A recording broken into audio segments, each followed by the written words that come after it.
Dia 20 de novembro de todos os anos se celebra o Dia Nacional da Consciência Negra. Uma data de conscientização sobre a força, a resistência e o sofrimento que a população negra viveu no Brasil desde a colonização. Durante o período colonial, aproximadamente 4,6 milhões de africanos foram trazidos para o Brasil para servirem na condição de escravos, trabalhando primeiramente em lavouras de cana-de-açúcar e no serviço doméstico, e depois na mineração e também em outras lavouras. A condição de vida dos africanos e dos negros escravizados nascidos no Brasil era extremamente precária. Além de serem submetidos ao trabalho forçado, os escravos recebiam tratamento degradante e humilhante, não tendo direito a tratamento médico, à educação e a qualquer tipo de assistência social. Para falar sobre este assunto, nós estamos recebendo aqui Marcos Caneta Rufino, ex-vereador, professor, policial civil, produtor cultural e coordenador geral da Escola Olodum Sul e do Instituto Liberdade. E são isso, portanto, as informações. É uma biografia bastante grande, sim. E também o vereador Antônio Carlos da Silveira Júnior, o nosso Toninho da Educação. Sejam todos, portanto, muito bem-vindos. Eu sou o jornalista Fernando Martins e este é o Câmara Debate de hoje.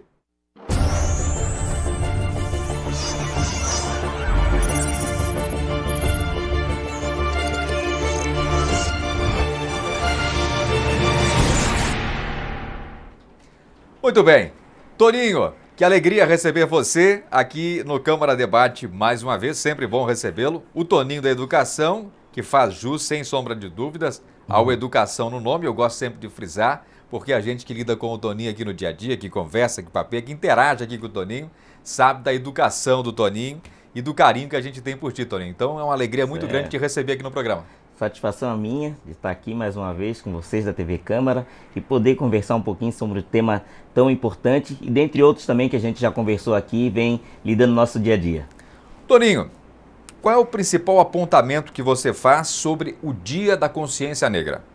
Dia da Consciência Negra, sobretudo, Fernando, é resistência, né? E eu penso que o Dia da Consciência Negra não deva ser apenas uma data que fique registrado no calendário nacional e instituído também nos municípios, mas que seja um dia que, de fato, a gente possa trazer discussões acerca da saúde da população negra, acerca da educação da população negra, assistência social, a questão da própria resistência, o nosso passado. A gente não deve esquecer o passado para que a gente possa projetar um futuro, né? Que a gente possa discutir o que a nossa sociedade tem feito para as reparações históricas, né? Porque a maioria da população não se lembra que o negro ficou 300 anos escravizado. Né? Então, acho que é muito importante essa data é um marco para que a gente faça essas discussões, porque a questão da igualdade racial, da promoção da igualdade racial, isso se dá todos os dias e tem que se dar. Né? O Brasil, por ser um país muito racista, que não deveria ser, Santa Catarina mais ainda, que não deveria ser, deveria ser discutido isso diuturnamente. Né? Então, essa é a minha visão. E aquela história, né, Toninho? Inclusive foi tratado numa sessão ordinária aqui na Câmara, um dos vereadores, não me lembro quem falou sobre isso, se foi você, Toninho, ou o vereador, não me recordo agora quem foi, mas vamos lembrar sim da informação. Ele disse o seguinte, que nós brasileiros temos sim, em nossa origem, negros.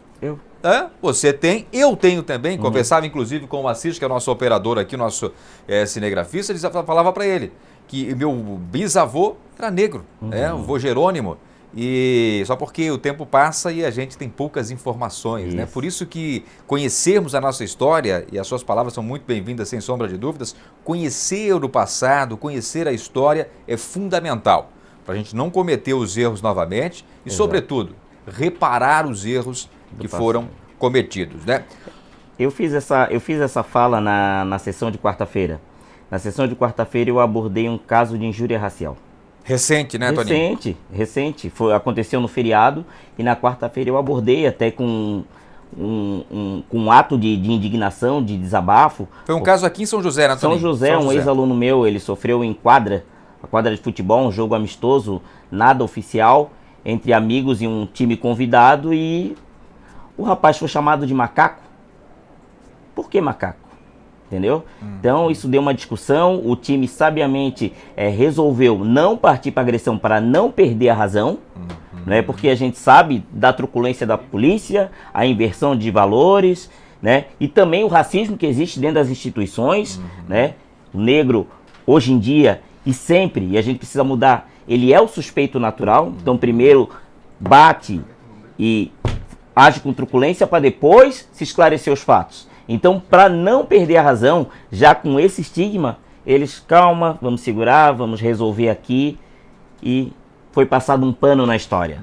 Só que eu não podia me furtar da palavra, porque eu sou o único vereador negro dessa casa, o segundo vereador negro da Grande Florianópolis, e eu tenho que ser a voz da população negra, sim. O primeiro vereador quem? Oi? O primeiro vereador é quem, negro? Sou eu e uma vereadora. Uma vereadora. A Catiane. Ah, aqui na Câmara de São José. São José sou eu. Você. Nessa legislatura, já houveram outros. Vereador Marcos Caneta, o Carteirinho, Isso, exato. Adriano de Brito. Isso. Né, foram esses que eu conheço, e eu. E nessa legislatura, que se elegeram em 2020, dos Essa 20 você é o único, e tantos municípios da Grande Florianópolis, existem 2 vereadores negros. Aqui aonde? Onde é que é o... Santa Amaro da Imperatriz. Santa Amaro. Mulher e negra. Imagina o que ela passa. Né? Na terra do nosso Assis. Isso. Então, aqui na Câmara de São José, eu nunca sofri racismo e nenhuma indiferença por parte dos meus pares ou administração da casa, até porque a gente também se impõe, Claro. não é? Mas a vereadora lá de Santa Amaro, ela passa um cortado lá para se manter firme no mandato. Né? Até porque lá já tem um outro perfil também, né? Já é até um local mais, eu acho, interior, né? Sim, Afastado. extremamente machista. Exato. Né? Tem uma Extremamente tradição racista. mais forte também, né? E ela é professora de dança alemã. Ela fala alemã. Veja você, né, Toninho? Entendeu?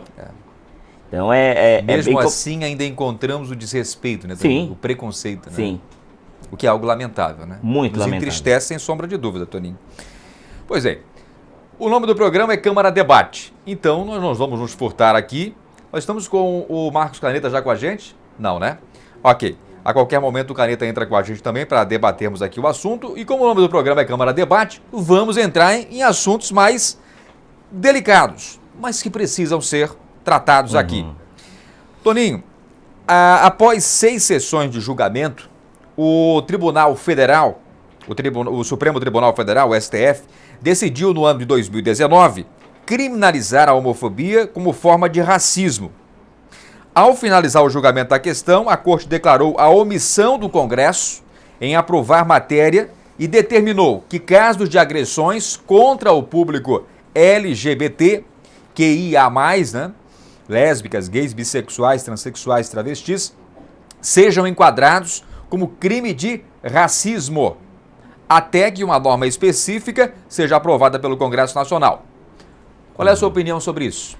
sou totalmente a favor da criminalização contra LGBT, porém, ser LGBT não é ser mais uma raça, né? São 2 pontos distintos.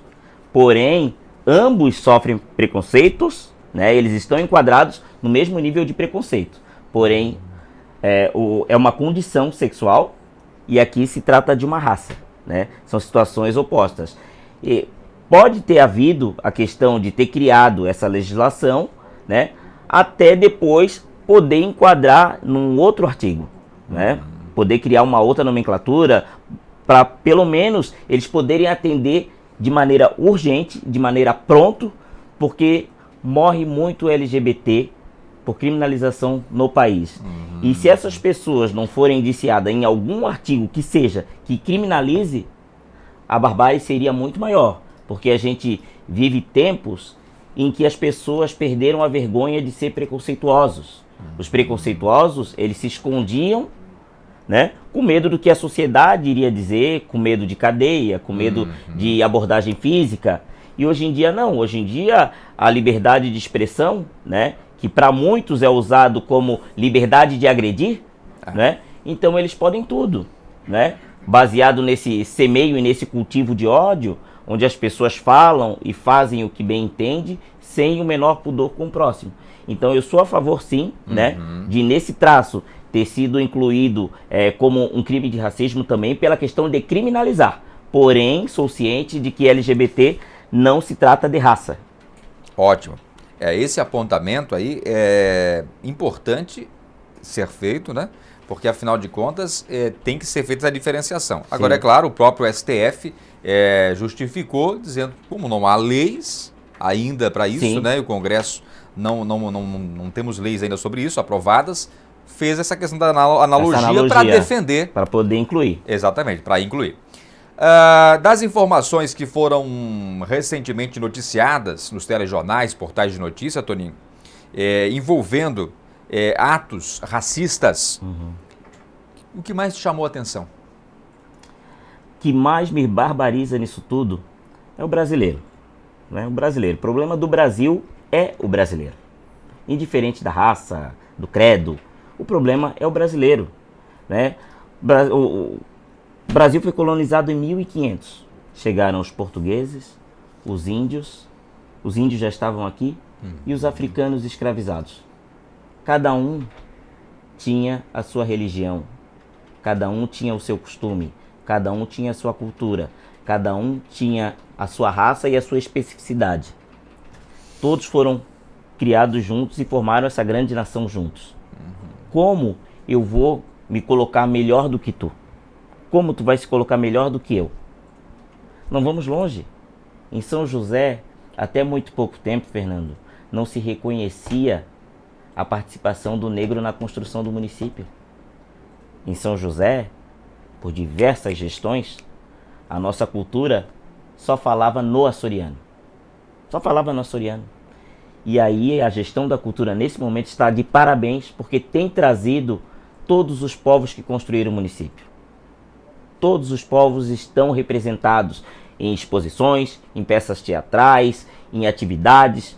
Tudo hoje é envolvido com o negro, com o açoriano, com o índio, porque todos fizeram parte. Então a gente não pode ser preconceituoso e visualizar só aquilo que a sociedade criou, que é o homem branco e hétero. Todo o resto é minoria. Será que isso é minoria? Todo o resto que não é branco e não é hétero são as minorias? Os negros, os índios, os deficientes, os LGBTs? Todo esse grupo, todo esse universo é menor do que os brancos e héteros? Fica aí o questionamento. Agora, a questão aí também, Toninho, que a gente precisa levar em consideração, foi a narrativa que se criou, né, Toninho? A narrativa histórica, os nossos livros, né, o que eles trouxeram, né, Toninho? Nós temos a colonização açoriana, muito se fala sobre a colonização açoriana, muito se fala sobre a chegada dos portugueses aqui, como se não existisse ninguém aqui.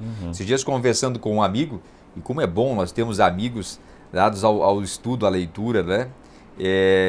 O Fábio, que já esteve aqui também, sendo entrevistado, inclusive.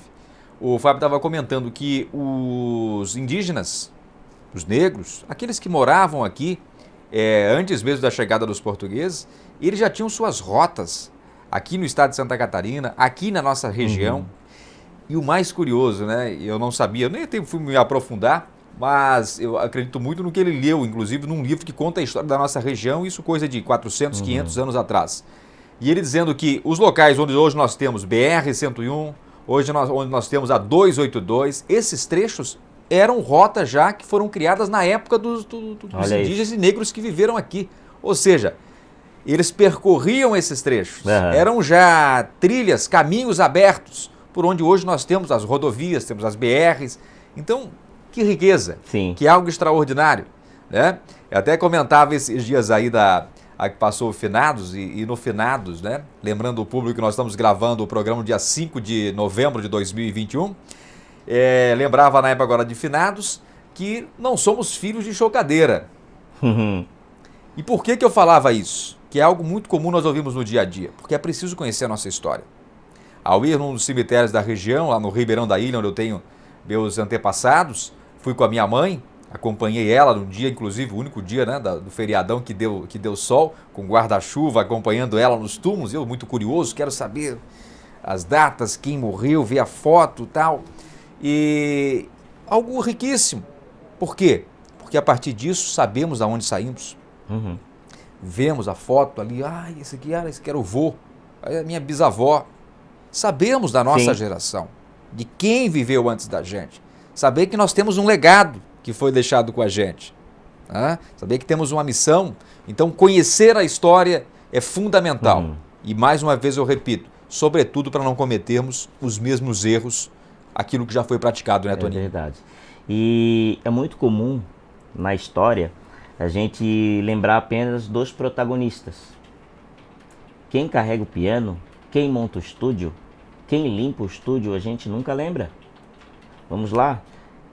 Quando tu vai construir uma casa, e aí a casa está lá pronta, montada, e tu recebe uma visita e, pô, que legal esse espaço, legal isso, não, isso aqui eu tive a ideia baseado nisso, tal, isso aqui a esposa fez pensando nisso, isso aqui foi para as crianças porque a gente imaginou isso, tal, e esse jardim é inspirado no não sei o que, e tal, mas tu fizesse com quem? Com o arquiteto fulano de tal, mas tu não lembra? Jamais, jamais. Ah, foi o seu João, que era pedreiro, que veio aqui, ele até me sugeriu que fizesse assim, uma pessoa maravilhosa, muito focado, tal, ficou 90 dias aqui junto com a gente na obra, chegava a dormir aqui, ele tinha um ajudante também que era assim, outro dia veio um primo que veio aqui e disse pra mim que se eu fizesse assim também seria legal, o arquiteto concordou, falar do contexto geral. Mas não, só falas de ti e da ideia tua e da tua esposa, e no que vocês se basearam, mas quem, aonde... Não existe. E é assim de maneira geral. É por isso que o negro nunca foi reconhecido a participação dele. Porque o negro carregava pedra. A igreja matriz não tem a mão de um negro para construir? A igreja matriz aqui da praça? Tem a imagem de um escravo ali escondido atrás do ponto de ônibus. Ninguém sabe quem é, ninguém viu. Né? O pessoal da cultura, que agora está trabalhando a questão racial, está pesquisando, voltando à história, até para enaltecer aquilo ali. E também para questionar, será que queremos a imagem de um escravo algemado na praça do centro histórico? É essa a lembrança que a gente quer? Entendeu? Qual foi a história dele? O que ele passou para estar ali? Né? As pessoas passam e... mas é aquela frase que a gente vê muito nas redes sociais, agora menos, mas eu cheguei a ver bastante essa frase, que mostrava uma grande floresta e dizia assim, ó, há pessoas que só veem lenha, só estão vendo lenha. Ou vê um boi e só vê a carne, consegue ver o churrasco. Sim. Mas não vê toda uma realidade, né, Toninho? Um contexto, né, que está inserido. E isso, sem sombra de dúvidas, envolve o quê? Envolve aquilo que você carrega aí como teu nome popular, né? Que é educação, né, Toninho? Quanto mais educação, mais investimento nós temos, menos nós temos preconceito e por aí vai. Né? O pouco conhecimento idiotiza, mas o muito conhecimento te deixa humilde, né, Toninho? É verdade. E assim, ó, se a gente sabe que o caminho é a educação, por que não investir em educação? Né? Que interesses são esses em educar só uma pequena parcela da sociedade? Exatamente. Se todos não podem ter o mesmo acesso, né? Mas mais do que nunca a gente está vendo que a sociedade tem mudado nesse sentido e as pessoas querem mais serem exclusivos, querem mais ter acesso a coisas que outros não têm acesso. Né? Inclusive, eu transito desde a favela até pessoas que têm muito poder aquisitivo, né? E sempre foi assim, sempre tive muitos amigos e eu já escutei de maneira espontânea: ah, mas a gasolina tem que ficar cara mesmo porque tem muito carro por aí, qualquer favelado tem carro. Por que eu posso ter um carro e tu não podes ter um carro? Terrível, né? Entendeu? E a sociedade está ficando cada vez mais assim. Eu me lembro de uma ação muito legal, inclusive foi feita, para fazer essa dinâmica, inclusive com grupos, né? Eu também sou da educação, Toninho, então sou apaixonado por essa área e essas dinâmicas de grupo, né? E uma das dinâmicas eu me recordo, você já deve ter visto também, que é entregue vários balões cheios para as pessoas de um grupo e de repente o cara que está mediando, a pessoa que está mediando diz assim, ó, é o seguinte, vocês ganharam cada um balão cheio. O que tiver com o balão cheio ainda, ao final de 5 minutos, vai ser o ganhador da prova. Daí o que eles fazem, Toninho? Correria, um para estourar o balão do outro. Se matar. Se matam. Aí no final, tudo com o balão estourado. E aí, ninguém de vocês conseguiu ganhar a prova, Tá tudo com o balão estourado. Aí a conclusão da coisa. Eu não disse que era para estourar o balão do outro. Aqui é para vocês terem um entendimento de que todos vocês poderiam chegar ao final dos 5 minutos com o balão cheio. Ou seja, para sermos felizes, não precisamos que o outro seja derrotado, para que o outro seja infeliz. Todos podemos ser felizes. Exato. E isso se atinge com o quê? Com educação, Toninho. Exato. Tão simples, mas com educação. E a gente que é de unidades escolares, e eu tive a oportunidade em 2 ocasiões de trabalhar, uma como secretário de escola e a outra como professor em escola, a gente vê o quão precário é a nossa educação. Tu vê, infelizmente, professores com dupla, tripla jornada, isso é uma realidade que se repete em todas as escolas. Veja, aqui na capital, aqui na cidade vizinha, por todo o Brasil, agora você imagina nos lugares mais distantes das capitais, você já vê uma situação degradante, o professor praticamente caindo em sala de aula, sem um aparato tecnológico, sem nada, com alunos a cada dia mais por dentro das informações e o professor tendo que focar ali, não conseguindo ter todo aquele conhecimento amplo, investir em novos conhecimentos para poder acompanhar, né, esse avanço todo que nós temos. Aí nós vemos o quê? Uma situação realmente precária. Alunos desinteressados, evasão escolar, aqui em Santa Catarina atingindo aí, passando dos limites. Sim. Lamentável, Tony. Lamentável, lamentável. E o professor ganhando pouquíssimo, né? E a economia caindo cada vez mais. O pouco que ele ganha, ele já não consegue comprar a mesma coisa que ele comprava 6 meses atrás. Ele não consegue ir no mesmo lugar que a gasolina dele dava para ir. O que ele abastecia para trabalhar um mês inteiro já não consegue mais. E aí então ele está trabalhando mais e ganhando menos, né? No momento de pandemia que ele teve que se reinventar, porque agora o professor ele tem jornada dupla, né? Ele tem os alunos que ele atende pela plataforma e os alunos que ele atende presencial. As correções presenciais, as correções pela plataforma, as avaliações presenciais, as avaliações pela plataforma, né? E o custo dele diminuiu, o psicológico dele está no chão, porque muitos não tinham o link com a tecnologia, né, como a gente tem hoje em dia. Muitos não tinham essa familiarização, alguns eram professores já antigos, em final de carreira, outros não tinham afinidade mesmo, que tiveram que aprender na marra, se reinventar. E aí como é que fica? Né? E também tem o boom, que foi que mostrou o desgaste social, né, que existe entre todas as classes durante a pandemia. As crianças que não têm acesso à internet em casa, que muitos não têm acesso à internet. Escancarou, né, Toninho? Não têm acesso à internet em casa, né? Que vão ficar muito distanciados daqueles alunos que estudam nas unidades particulares, né? Que estão tendo aula lá, como o Telecurso 2000, professor ao vivo, lá, ele aqui no notebook em casa, no seu quarto, com ar-condicionado. E essa pauleira... Com professor particular também, entendeu? E ambos vão disputar o mesmo Enem. Exatamente. Entendeu? Exatamente. O que é algo realmente chega a ser desleal, né? Desleal. E aí, dentro desse campo de pobreza, de vulnerabilidade, mais de 2/3 são os negros que estão ali. E aí onde vem a questão das cotas sociais, das cotas de raça, raciais. Pois é nisso que eu queria entrar, Toninho. Nós temos mais quanto tempo de entrevista ainda? Mais uns 5, 10 minutos? Mais 5 minutinhos? Ok. O Toninho também tem compromisso daqui a pouco.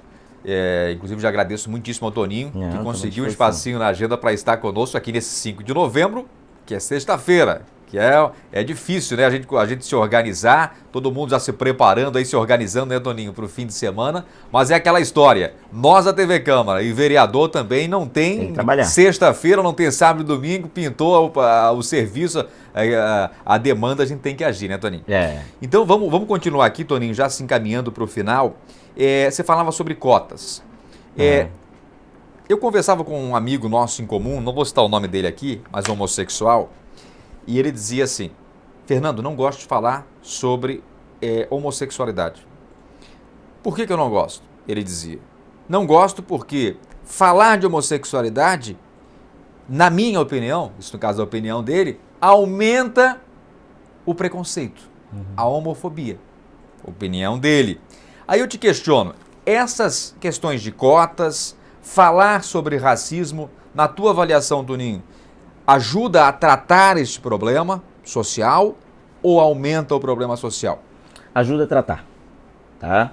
Pela seguinte maneira: se você não aborda o tema, ele fica no escuro, no pano preto, e ele vira o tabu que ninguém discute. A questão da família que não fala sobre sexualidade com os filhos. A menina aparece grávida, né? O menino aparece doente e ele não tem nem coragem de dizer para a mãe ou para o pai. O que é cada dia mais comum, né, Toninho? Isso. Porque a família não discute, é um tema que não existe. E aí ele vai aprender na rua da pior maneira. Quando é um tema que se discute, que se é abordado, que se é naturalizado, que é falado com naturalidade sobre aquele tema e de maneira didática, que tu possas explicar os porquês, isso ajuda a combater, né? Isso ajuda a tu tratar dessa mazela, né? Porque se a gente esconder, o tema vai ficar escondido e não vai ser debatido e vai continuar nesse descrédito. E se a gente falar a grosso modo, você é a favor ou contra a cota? Pode fazer uma pesquisa, pega um caderninho, coloca aí 10 pessoas na rua, pesquisa 2.000 pessoas a favor ou contra a cota. Só faz essa pergunta e não diz o porquê, nada. O pessoal vai dizer que é contra, 70% vai dizer que é contra. Porque eles não sabem de todo o contexto. Eles não entendem aquilo ali como uma reparação histórica, como uma reparação social. Eles não entendem que o negro ficou proibido 300 anos de frequentar a escola. Não é verdade?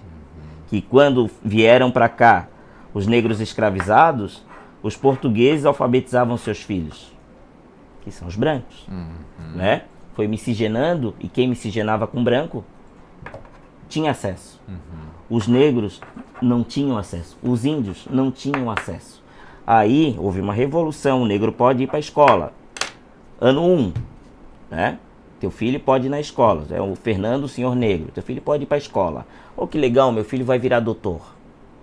Teu filho vai para a escola. A escola não está preparada para ele. A professora não está preparada para receber ele. E os alunos não estão preparados para receber ele.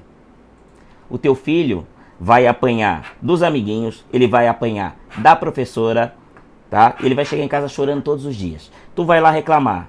Sai daqui, seu negro sem vergonha. Não era nem pro teu filho estar aqui. Ele tá aqui pelo pescoço. Verdade. Entendeu? E aí veio aquela cultura.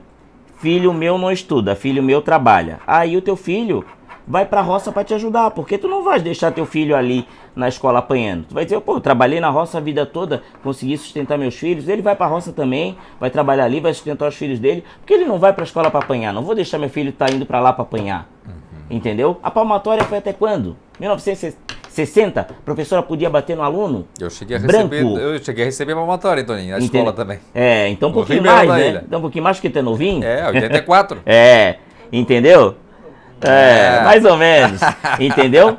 Então aí tu tira, né, para todos. Agora, eles, na visão deles, o negro era um bicho, era um animal. Sim, sim. Que era tratado na rua. Entendeu? E aí, de repente, o teu filho tem que estudar com um cachorro em sala de aula. Aí o cachorro latiu, a professora cala a boca. Aí, Toninho, me faz lembrar, né, dos chamados bugres, né, que chamavam aqui na nossa região, no Brasil inteiro chamavam de bugres, né, que é uma miscigenação, uma mistura também, entre o indígena e o negro, aquela coisa toda. O que tínhamos aí, o que temos aí também de história para debatermos, para discutirmos aqui, daria muitos programas, é claro, e a necessidade de trazermos especialistas para falarem sobre isso, porque eram caçados feito bichos, né? Sim. O que é um negócio assim, ó, que mexe com a gente absurdamente. E o pior, Fernando, é que as pessoas não têm empatia. É a mesma coisa que tu vê na televisão lá no Globo Rural, o boi sendo marcado e tu não sentia a dor do boi. Entendeu? Sendo ferrado ali, e tu passou. E veja, né, Toninho? Um dos grandes sinais que nós temos na medicina, não somos médicos, é claro, mas a gente estuda, a gente aprende, a gente lê sobre isso. Um dos grandes sinais da psicopatia é justamente a falta de empatia. Os psicopatas, eles têm essa questão da empatia enfraquecida e praticamente nula. Ou seja, não se colocam no lugar do outro, não são capazes de perceber o que o outro sente, logo fazem o mal para o outro. Sim. Então é isso que a gente vê no nosso dia a dia, né? Temos aí sinais de psicopatia por todo lado, né? Por todo lado. Essa que é a realidade. Pessoas que são incapazes de se colocar no lugar dos outros. Sim, sim. Isso em todos os níveis da sociedade, né? Em todos os níveis da sociedade eles estão aí. E só para finalizar ali a questão das cotas e o acesso, então o negro ele ficou afastado muito tempo, 300 anos obrigatoriamente. Fora isso, a cultura. A minha mãe, ela é de 1958. Ela saiu da escola no terceiro ano primário.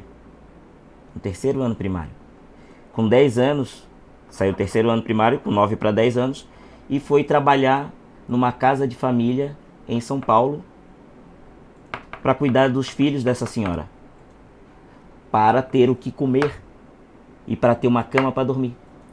Então imagina a força de uma mãe de dizer assim, não, a minha filha vai para São Paulo, vai cuidar dos pequenos lá da dona fulana, porque lá pelo menos ela tem uma comida e ela tem uma cama. Para garantir a subsistência. Isso, e aí tu esquece todo o resto, se vai ser bem tratada, se vai ser abusada.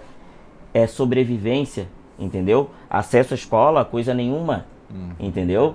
E aí, quantos? Nós estamos falando de 1958, né? Aí, quantos?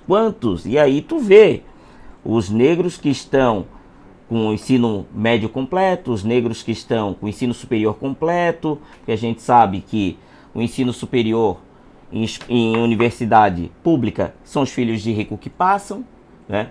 O pobre, ele precisa trabalhar o dia inteiro para pagar a Univale à noite, Estácio, Unisul, enfim, não é verdade? Ficam com essas vagas. Agora, nos últimos 15, 20 anos, surgiram os EADs, que estão aí muito fortes também, né? Que tu precisas ter um notebook para estudar. Exato. Entendeu? Uma estrutura mínima, né? Uma estrutura mínima, uma internet boa, entendeu? Que isso, estrutura mínima de notebook e internet boa, 5 anos para cá, conseguiu ter esse acesso, antes disso não tinha.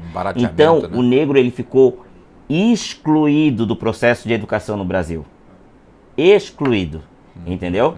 Então, a questão das cotas é uma reparação histórica e social para que a sociedade seja realmente equilibrada. Para que a gente possa ser realmente todos tratados no mesmo nível, né? Que a gente não vê. Eu estou num cargo de destaque, um cargo estratégico, um cargo eletivo, numa cidade grande, mas eu sou uma exceção. Verdade. Verdade. E foram 3 eleições para chegar aqui. Porque o primeiro estágio é a credibilidade. Não a credibilidade no sentido das pessoas olharem e disserem assim, Fernando, eu acredito em ti. Não, não é eu acredito em ti. Eu acredito em ti, tu és um cara honesto, tu és um cara gente boa. Mas é possível que Fernando consiga se eleger vereador? Neguinho, de calça jeans e camiseta, do bairro Ipiranga? Não vai ser vereador, vou jogar meu voto fora. O que esse neguinho quer? Esse neguinho não vai fazer 300 votos? Isso foram coisas que eu escutei. Triste, escuta, né, aqui, vem cá, vai ser candidato mesmo? Vou. Tem os 300 mil para gastar? Não. Então o que tu vai fazer lá? Vou ganhar a eleição. Ganhei na terceira. Esse foi o enquadro que me deram na primeira. Olha só. Então, que por isso, muitos desmotiva completamente. E faz desistir muitas das vezes. Mas eu sempre soube o meu lugar e eu sempre soube o papel que eu tinha na sociedade. Entendeu? E por isso que eu digo, eu volto à frase que eu trouxe no começo, eu vou ser a voz da população negra aqui. Isso não é uma questão de eu querer, é uma questão de obrigação. Onde eu puder falar pela população negra, sem pudor nenhum. Mas será que se tu falar isso, tu não vai incentivar? Não, não vou incentivar, eu vou desmistificar. Eu tô aqui para mudar opiniões, eu tô aqui para justificar e para fundamentar as nossas lutas. Durante muito tempo, né, Toninho? Ainda hoje, né? Nós vemos muitas piadas, brincadeiras. Nunca aceitei. Né? Nem de brincadeira. Eu já vi em muitos corredores por aí brincadeiras, inclusive já vi a própria pessoa ofendida dizendo, na hora, isso aí é racismo, o que estás fazendo. E a pessoa sai rindo, não sei o que, não sei o que, não sei o que. Banalizou. E a pessoa, eu senti que ela ficar meio assim, né? Realmente banalizado, né? Eu cresci também vendo muitas piadas racistas, né? E eu observo, Toninho, que vencemos em grande parte muita coisa. Pelo menos essas piadinhas, essas coisas do dia a dia, muita coisa foi vencida. E é claro, muitos dos que faziam essas piadas eram pessoas mais antigas que faziam essas piadas. Né? E alguns, é claro, a maioria deles já faleceram, né? As novas gerações têm mudado um pouco disso. Na marra. Fernando, assim, nenhuma criança nasce racista. Ela aprende com alguém. E ela aprende em casa. Quando que ela aprende? O Toninho é amigo do Fernando. Fernando é branco, família branca. O Toninho é negro. Toninho passa a frequentar a casa do Fernando. Se conheceram na escola, são amigos de bairro, enfim. Aí, mãe, hoje o Toninho vai vir aqui brincar. Qual Toninho? O Toninho, mãe, aquele que vem sempre aqui. O Neguinho? Ele é Neguinho. Já me diferenciou, entendeu? Ali começa. E as piadinhas racistas, elas sempre existiram e eu nunca aceitei. Nunca. E isso é uma questão de educação em casa. Meu pai sempre falou, o cachorro, ele tem raças definidas. Várias raças. O Pincher, o Bulldog, o Vira-Lata, todos têm raça. E todos os cachorros têm um nome. O Lupe, a Lola, o Shake, todos eles têm um nome. O cachorro, tu chama ele, ô Yorkshire, vem aqui, ou tu chama ele, ô Cindy, vem aqui.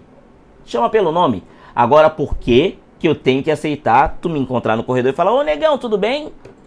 O que foi usado durante muito tempo, né, Toninho? Que é usado. É usado. Entendeu? Aí, E mas qual o problema de chamar de negão? Tu não és negão? Sou negro. Sou negro, com certeza. E se tu olhar de grosso modo, chamar de negão, o negão ele representa força, o negão representa virilidade, então, negão. Eu tenho nome, querido. Exatamente. Meu nome é Antônio Carlos, entendeu? Nem cachorro é chamado pela raça. Então você me chama pelo nome. Perfeito, Toninho. Ótimo apontamento, Toninho, sem sombra de dúvidas. Eu particularmente, vou te confessar uma coisa, rapaz.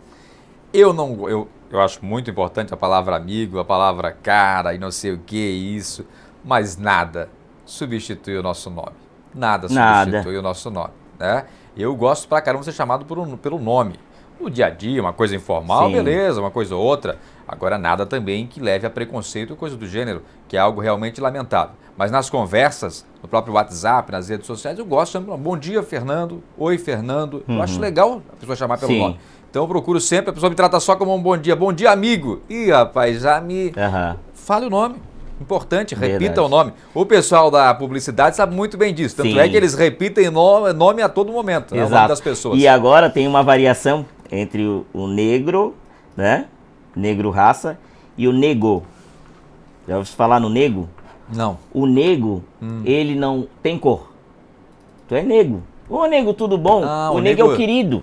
Ô nego, ô nega, tudo bem? Vem aí, ô nega, chega aqui em casa, ô nego, chega aí.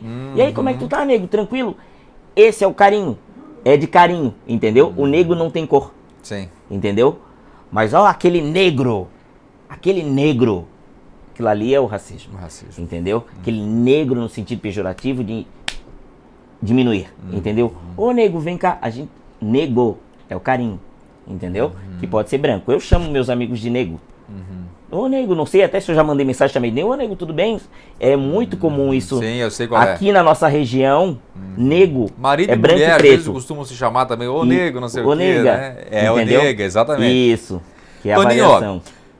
Havia mais coisas para nós conversarmos aqui, fomos papeando de uma coisa, de outra, mas tudo isso para refletirmos sobre o dia 20 de novembro, que todos os anos então se celebra o Dia Nacional da Consciência Negra. O Marcos Caneda também estaria conosco aqui, ex-vereador, policial civil, uma biografia realmente muito linda, muito legal. Mas infelizmente por questões aí de problemas técnicos não foi possível a participação dele. Toninho, mais uma vez, em nome da TV Câmara, dos nossos amigos aqui da TV, queremos te agradecer muitíssimo pela participação aqui conosco, tirar parte do teu tempo para estar com a gente aqui. Para encerrarmos então, olhando para essa câmera aqui, Toninho, uma mensagem para as pessoas que nos acompanham. Obrigado, Fernando, obrigado mais uma vez pela oportunidade, um grande prazer estar aqui, bater esse papo, a gente chega a se perder no tempo, que é muito bom, né? Os assuntos vêm à tona, a gente vem trazendo experiência, aquilo que a gente já passou na vida, e sempre que a gente puder ter a oportunidade de estar conversando, de estar falando com a nossa população, explicando um pouquinho de coisa, aprendendo também muita coisa, para nós vai ser muito importante. E o meu recado a todos, se puderem não ser racista, que não sejam. E se forem racistas, que se escondam. Perfeito. E aí? Sentiu? Gostou do nosso papo? Então é isso. Você que pegou a nossa entrevista pela metade, gosto sempre de deixar claro que a entrevista na íntegra está nas nossas redes sociais, principalmente no canal do YouTube da Câmara Municipal de São José. Muito obrigado por sua audiência e sempre lembrando, sem você aí desse lado acompanhando a gente, nós não temos trabalho, não estaríamos aqui. Você, portanto, é a causa maior do nosso trabalho aqui. Nosso trabalho é prestação de serviço, é utilidade pública. Muito obrigado.